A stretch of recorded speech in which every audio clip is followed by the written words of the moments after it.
Hey there everybody, this is Caitlin here, and today we have Tuesday's Force of Will spoilers for the Moonlit Savior. So far we've had Kaguya, we've had the Primogenitor, we've had the Songstress, and today, as it was teased yesterday by the actual Facebook page, today we have the Fire Ruler that we're going to have, which is going to be the kind of time wizardy guy who's, the other white-haired dude with like the horns and everything that we saw in some promo pictures or whatever.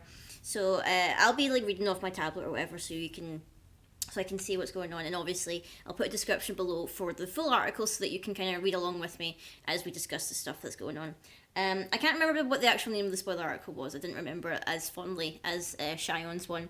But obviously, we have the Time Wizard dude, who is just called the Observer on his ruler side. He's going to be our fire ruler for the Moonlit Savior. I actually quite like his artwork. When I was looking at him, like on this side for his artwork, I was kind of thinking he almost looked a little bit like a more mature or kind of older, like Grim a wee bit, but obviously with white hair instead of like the kind of split coloured hair. He's obviously not Grim because, he's a wizard apparently, as it says in his little description down there. But he's just called the Observer on his ruler side. His judgment cost to like flip over to his J ruler side, it costs at least 2 fire and 12 void, which is like, you'd think that's pretty expensive to flip over, like, geez, oh, that's really expensive. But you'll see, as his effect here explains, you may pay 1 less to play this ability for each card in your removed area. So basically this is going to be the gimmick for this guy here. Shion was all about kind of drawing cards by flipping the top card of your deck and looking at it whatever time and declaring what it is. His is all about removing stuff from the game, essentially, in his own deck. So kind of like, I don't know if it's like a good thing or a bad thing against a Dark Alice deck, because obviously Dark Alice gains a lot of like effects or whatever, depending on how many of your resonators she's removed from the game. But I don't know if it would maybe worry a Dark Alice player if like you are actively trying to remove stuff from your game. So it's like, do they actually want to like go up against you because you are like purposely putting stuff in your banishment area? So it's kind of helping them, but then at the same time it's like, well, depending on how many you remove depends on how buffed she gets and how much you can do. So obviously that's his ruler side. And if we go to his J ruler side, you get the awesome looking artwork that we saw on the insert, which, he's got the crazy like horned hood kind of thing and the crazy armor. And he's called a Timeline Arsonist, which is pretty insane title. And his name is actually I can't pronounce these names. Curse you, card games, and your complicated names. Is Alisaris or Alcerus or something like that. I want to say Alcerus because that sounds easier to pronounce.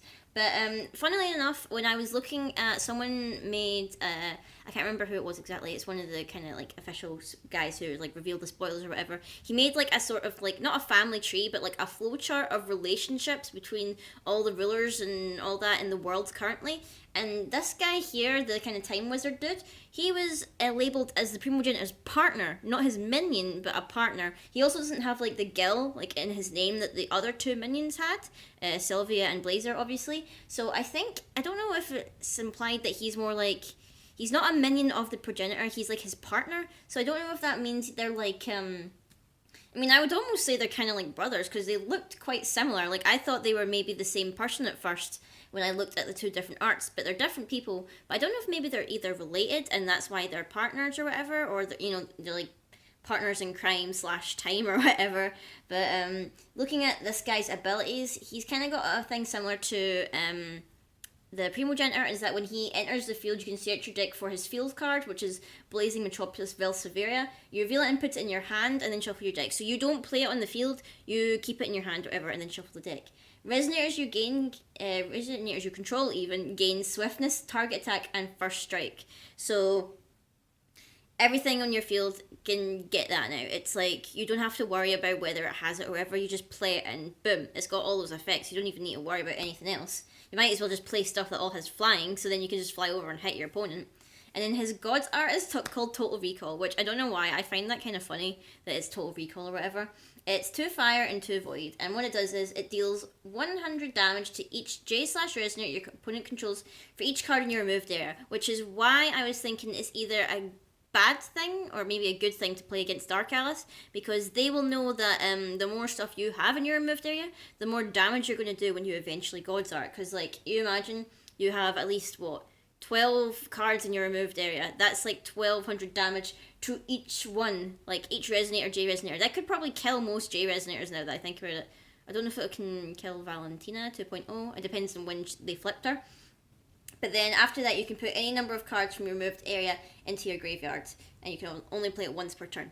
So it's kind of like his main mechanic is you're getting stuff from into the removed from play area. So like you're not getting it into the graveyard, you're mainly getting it removed from the game. And he also has 1000 attack and 1000 defense, which puts him pretty like high up in terms of J rulers when they flip over. He's got pretty high attack and whatever. Also, this Blazing Metropolis is his field card, which it costs 4 to play normally, which is a wee bit weird for like a field edition, but I feel because you would maybe only run one of this because it's not something that, you know, that's like majorly like, it's good for him, but I wouldn't say it's not going to see much play in other fire decks or whatever, because what it is your fire, spell chant, and spell chant instance in your graveyard gain remnant. So essentially, if it's still in your graveyard, you can play it essentially twice. So like it's like those quick chant instance where it's like, oh, I've used it once, it's in the graveyard now, I can play it again by removing it from the game. So you get 2 uses out of it, like even like per turn. Also, if a card would be put into your graveyard from anywhere, you remove it from the game instead. So, I mean, I get a feeling where you want to... I'm trying to think of the best way to explain this. You want to play this, or maybe no. You want to play your God's Art before you play this on your field, is my understanding from that. I'm not too sure because I'm getting confused of which thing takes effect first. But, I mean, it's still... I'm not too sure about that. But going on, we have a Resonator. We have a Dragon. A Velseverian Dragon, so apparently it comes from that ruined Metropolis or whatever. It kind of looks cool. Obviously, it has flying, so like exactly what I was saying. Like, fill your deck full of flying Resonators. They'll gain swiftness and blah blah blah if your J Ruler's flipped. When this card when it enters your field, you remove the top 2 cards of your main deck from the game. Whenever this card attacks, remove the top 2 cards from the main deck from your main deck from the game. So I feel like if you're playing this deck, you might want to run more than 40 cards because you will be rapidly running out of cards because of all I don't know if all the other fire Resonators in the set are going to have similar effects because I think this is the only Resonator revealed in the spoiler. But if all the fire ones from the set have effects like this, I feel like, you know, it doesn't give much opportunity to mix them into other decks because that seems pretty gimmicky just for this ruler. Also, we have his Regalia, which is the Orb of Disaster, Ifrit Glass. I'm getting a lot of vibes from, I don't know, like, if obviously people have heard of Sonic 06, but like the Ifrit and all that was like pretty major in that, and this like Regalia is just reminding me of that. The Ableist Trigger. Obviously, this one doesn't cost anything for a Regalia. If your J Ruler is let me start this again. When it enters your field, you remove the top card of your main deck from the game. Pretty standard now for this theme. You can pay 2 fire and banish the card and put a non-Regalia card from your removed area into your hand, so you can fish something back out if like it was something you really wanted to keep. And obviously, if your ruler is the Observer / Time Lord Arsonist, put up to 2 non-Regalia cards from your removed area into your hand instead. Reveal any face-down card before putting it from your removed area into his hand. So this is like a way, I guess, that you can try and get back cards that are in your removed area if you wanted to particularly keep those in your hand and you don't want to, like, say, lose them for good or whatever. This Regalia would be a good way to keep it. And also we have the Memoria called Disaster's Memoria, which looks pretty cool. I'm not gonna lie, I really like the design of it, kind of like the skull and the horn. I would say it's kind of like a dragon or whatever holding on to it, because it looks like it's the clock is in a dragon's claws.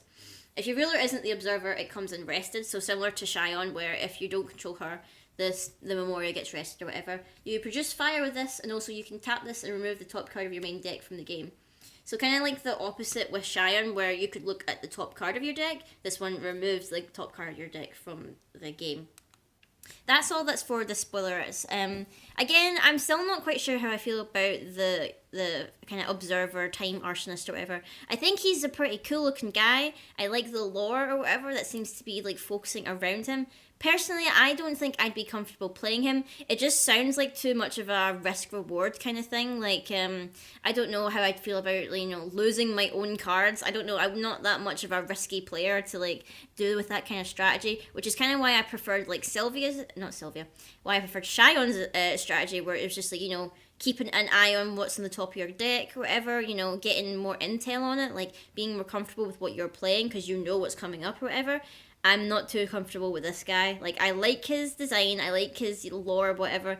I probably won't make a deck with him just because I think it's just a bit too much. And that, like, 14 cost judgment, you need at least maybe 14 cards in your removed area, like, to get it for free. And even then, you know, there's cards out there that make it higher still, like Barrier Shadows, I believe, to flip over anyway. And then obviously to play God's Arts, I believe. Or is it something else that does that? It's something else that does that, I'm pretty sure.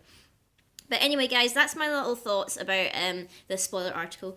Leave a comment below what you think of the Time Arsonist / Observer, what you think about him story-wise, and do you think you're going to play him yourself, or do you think you're going to, like, stick to something else? I believe Fridays... this Friday we might see the last ruler, which by the look of it was going to be the Yggdrasil tree. I'm not sure how that's going to work as a ruler because, you know, it's a tree. But that seems to be what the last ruler is, or maybe even like the last known ruler. We still don't know if it's just going to be 5 rulers in the set or not. You never know. They might pull a surprise and we're going to get as like a surprise J ruler. The 6th secret one is going to be Maribel. Totally. It's going to be Maribel and Priscilla teaming up together.